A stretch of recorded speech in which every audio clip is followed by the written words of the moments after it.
क्या आप जानते हैं कि पाकिस्तान के सबसे बड़े शहर कराची और इंडिया के सबसे मशहूर शहर मुंबई एक अजीब बात में बिल्कुल एक जैसे हैं। एक तरफ कराची को सिटी ऑफ फ्लैट्स कहा जाता है और दूसरी तरफ मुंबई को सिटी ऑफ ड्रीम्स कहा जाता है, लेकिन इन दोनों शहरों की एक और पहचान है जो इतनी अच्छी नहीं है।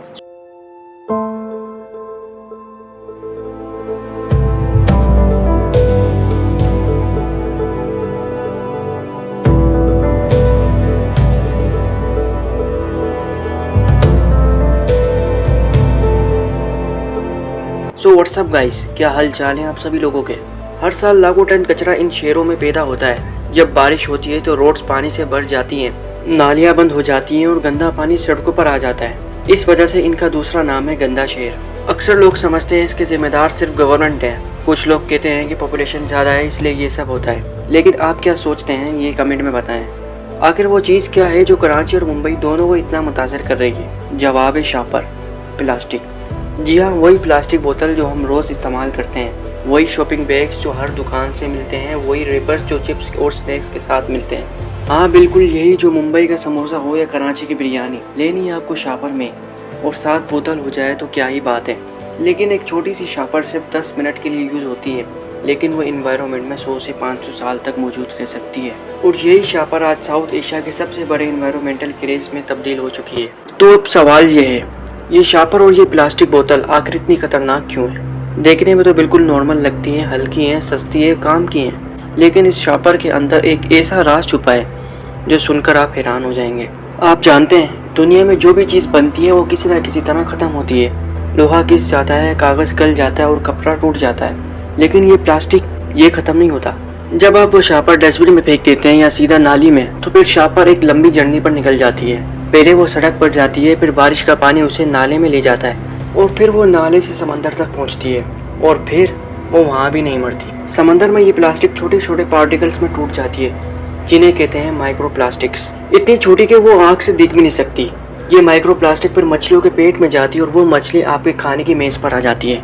यानी जो शापर आपने आज कराची के बाजार में फेंकी वो कल आपकी अपनी प्लेट में वापस आ सकती है। लेकिन ये तो सिर्फ एक मसला था। दूसरा मसला जो आप रोज़ अपनी आंखों से देखते हैं लेकिन सोचते नहीं, वो है कराची और मुंबई की बंद नालियाँ। हर साल बारिश आती है और हर साल यही होता है, रोड्स पानी से भर जाती हैं, गंदा पानी घर के दरवाजे तक आ जाता है। लोग कहते हैं यार ये गवर्नमेंट कुछ नहीं करती, लेकिन सच्ची बात यह है कि वो नालियाँ पानी की वजह से बंद नहीं होती, वो बंद होती हैं इन शापरों की वजह से। एक शापर, एक बोतल, एक रीपर, अकेला लगता है ना, कोई बड़ी बात नहीं है, लेकिन जब कराची और मुंबई के लोग मिलकर ये शापर फेंकेंगे तो वो एक शापर लाखों शापरों का हिस्सा बन जाती है और फिर वो लाखों शापरों का हिस्सा पूरे शहर की जिंदगी रोक देता है। यही वजह है कराची और मुंबई की बंद नालियों का, यही वजह है उन सड़कों का जहाँ बारिश के बाद घंटों घंटों पानी होता है, यही वजह है उस गंदे पानी की बदबू का जो बारिश के बाद पूरे शहर में फैल जाता है। अब आप पूछोगे लेकिन भाई, अब सवाल ये है कि इसका सोल्यूशन क्या है? गवर्नमेंट को गालियाँ देना तो ईजी है, हमने वो भी ट्राई कर लिया, काम नहीं आया, तो फिर वो मैं आपको आगे बताऊंगा। अब यहाँ तक आते आते आपके दिमाग में एक सवाल ज़रूर आ रहा होगा, ठीक है प्रॉब्लम समझ आ गई, प्लास्टिक शहरों को गंदा कर रही है, लेकिन फिर इसका हल क्या है? और यहीं पर ज़्यादातर लोग कहते हैं सफाई है इसका सोल्यूशन। अरे चाचा, कराची में सीवीओ से लेकर बाज़ारों तक कई टीम्स रोज़ाना कचरा उठाती हैं, मुंबई में भी यही सीन है। अब पता चाचा, तेरा सोल्यूशन तो ख़त्म हो गया, अब मुझे अपना बताने दे। अब देख भाई, कराची हो या मुंबई, उनकी सफाई की वीडियोस इतनी वायरल होती हैं सोशल मीडिया पर, लोग उनकी तारीफ़ करते हैं और कुछ देर के लिए लगता है शहर वाकई साफ़ हो रहा है, लेकिन असल मसला ये है कि कुछ दिन बाद वही जगह फिर से गंदी नज़र आती है। क्यों? क्योंकि हम प्रॉब्लम को ख़त्म नहीं कर रहे, सिर्फ उसके निशान मिटा रहे हैं। सोचिए अगर आपके घर में नल खुला हो और पानी लगातार फर्श पर गिर रहा हो, अब अगर कोई बंदा सारा दिन पोछा लगाता रहे, क्या पानी रुक जाएगा? बिल्कुल नहीं। सबसे पहले नल बंद करना होगा, और हमारे शहरों में वही खुला नल प्लास्टिक है। जब तक रोज़ाना लाखों प्लास्टिक की शापर और बोतलें इस्तेमाल होती रहेंगी, सफाई करने वाला कितनी भी मेहनत कर ले, मसला दोबारा पैदा होता रहेगा। फिर कुछ लोग कहते हैं कि प्लास्टिक को रिसाइकल कर लो, और सच कहूँ तो ये आइडिया बुरा नहीं है।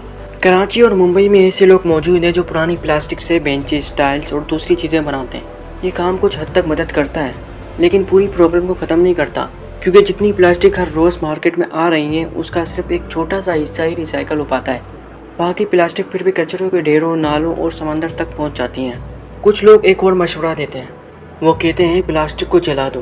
چاہیے نہیں یہ لوگ، کیونکہ یہ لوگ سب سے خطرناک مشورہ دیتے ہیں۔ پلاسٹک جلنے سے زہریلا دھواں نکلتا ہے جو ہوا کو اور زیادہ گندا کر دیتا ہے، یعنی جس چیز سے ہم پولوشن ختم کرنا چاہتے ہیں وہ الٹا پولوشن کو اور بڑھا رہا ہے۔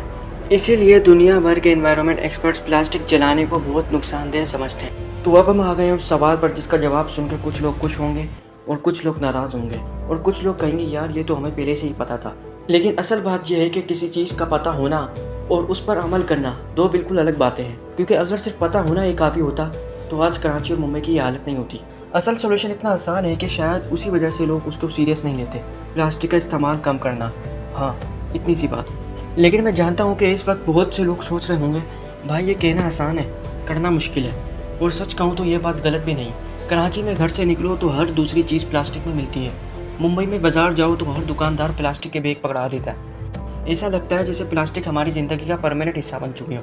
لیکن ذرا ایک منٹ کے لیے سوچئے، اگر آپ کل سے صرف ایک کپڑے کا بیگ ساتھ رکھنا شروع کر دیں تو کتنی پلاسٹک کی شاپروں کی ضرورت ختم ہو سکتی ہے؟ شاید روز کی 3 یا 4۔ سننے میں یہ نمبر چھوٹا لگتا ہے، لیکن جب اسی کام کو لاکھوں لوگ کرنا شروع کر دیتے تو پھر یہ چھوٹی سی عادت کروڑوں پلاسٹک بیگز کو مارکیٹ میں آنے سے روک سکتی ہیں۔ اور تاریخ گواہ ہے کہ بڑے بدلاؤ ہمیشہ چھوٹی عادتوں سے شروع ہوتے ہیں۔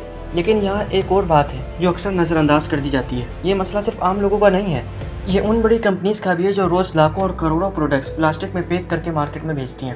ہم سپر مارکیٹ سے کوئی چیز اٹھاتے ہیں، اسے گھر لے آتے ہیں اور کچھ منٹ بعد اس کی پیکنگ کچرے میں جاتی ہے۔ پروڈکٹ شاید کچھ دن کام آئے گا، لیکن اس کی پلاسٹک پیکنگ کئی سالوں تک زمین پر موجود رہتی ہے۔ اسی لیے دنیا بھر میں اب لوگ پیکیجنگ کو بھی دیکھنا شروع کر رہے ہیں، کیونکہ اصل مسئلہ صرف پلاسٹک بیگ نہیں بلکہ وہ پورا نظام ہے جو پلاسٹک پر کھڑا ہوا ہے۔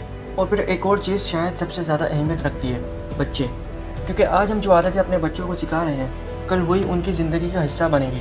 اگر ایک بچہ بچپن سے یہ سیکھ رہا ہے کہ کچرا سڑک پر نہیں پھینکنا، پلاسٹک کم استعمال کرنا اور شہر کو صاف رکھنا ہر شہری کی ذمہ داری ہے، تو ممکن ہے کہ 10 یا 20 سال بعد ہمارے شہروں کی تصویر بالکل مختلف ہوگی۔ دنیا کے بہت سے ملکوں میں یہی ہوا تھا۔ ایک دن میں کوئی جادو نہیں ہوا تھا، نہ ہی کوئی سپر ہیرو آ کر شہر صاف کر گیا تھا۔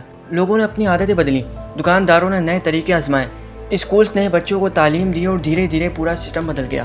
آج جب ہم ان ملکوں کی صاف سڑکیں دیکھتے ہیں تو ہمیں صرف ان کا نتیجہ نظر آتا ہے، لیکن اس نتیجے کے پیچھے سالوں کی محنت اور عادتوں کی تبدیلی چھپی ہوئی ہوتی ہے۔ اور پھر ہمارے شہروں کی سچویشن تو اور بھی نازک ہے۔ کراچی ہو یا ممبئی، دلی ہو یا لاہور، یہاں مانسون کے دوران اتنی زیادہ بارش ہوتی ہے کہ اگر نالوں میں تھوڑا سا بھی کچرا پھنس جائے تو پورا شہر مشکل میں آ سکتا ہے۔ اور جب وہی پلاسٹک جو ہم روز استعمال کرتے ہیں نالوں میں جمع ہوتی رہتی ہیں تو برسات کا پانی اپنا راستہ کھو دیتا ہے، ٹریفک روک دیتا ہے، گھروں میں گھس جاتا ہے اور ہم ہر سال وہی منظر دوبارہ دیکھتے ہیں۔ تو سچ کیا ہے؟ سچ یہ ہے کہ کراچی اور ممبئی کو صرف گورنمنٹ نے گندا نہیں کرا اور صرف پاپولیشن نے بھی نہیں کرا، اس کہانی میں ہم سب کا حصہ ہے۔ ہر وہ پلاسٹک کی شوپر جو لاپرواہی میں پھینک دی گئی، ہر وہ بوتل جو کچرے کی جگہ سڑک پر چلی گئی، ہر وہ ریپر جو ہوا کے ساتھ اڑتا ہوا نالے میں چلا گیا، یہ سب مل کر آج مسئلے کی شکل اختیار کر چکا ہے۔ اسی لیے اس پرابلم کا حل کسی ایک آفس یا کسی ایک منسٹر یا کسی ایک ڈپارٹمنٹ کے پاس نہیں ہے، یہ حل ہم سب کے پاس ہے۔ اور شاید بدلاؤ کا پہلا قدم اتنا ہی ہے کہ اگلی بار جب آپ بازار جائیں تو ایک کپڑے کا بیگ ساتھ لے جائیں۔ یہ کام دنیا نہیں بدلے گا، لیکن شاید آپ کی عادت بدل دے، اور جب عادتیں بدلتی ہیں تبھی شہر بدلتے ہیں۔ کراچی کو سٹی آف لائٹس کہا جاتا ہے، ممبئی کو سٹی آف ڈریمز، لیکن روشنی اور خواب صرف ناموں میں نہیں ہوتا، ان کے لیے صاف گلیاں، صاف سڑکیں اور ذمہ دار شہری بھی ہونے ہوتے ہیں۔ اور شاید وہ دن تب آئے گا جب ہم گورنمنٹ سے پہلے خود سے یہ سوال پوچھیں کہ شہر کو صاف رکھنے کے لیے ہم نے آج کیا کیا ہے؟ صرف ووٹ سے کچھ نہیں ہوتا بھائی۔ ملتے ہیں اگلی ویڈیو میں ایک نئے انداز کے ساتھ۔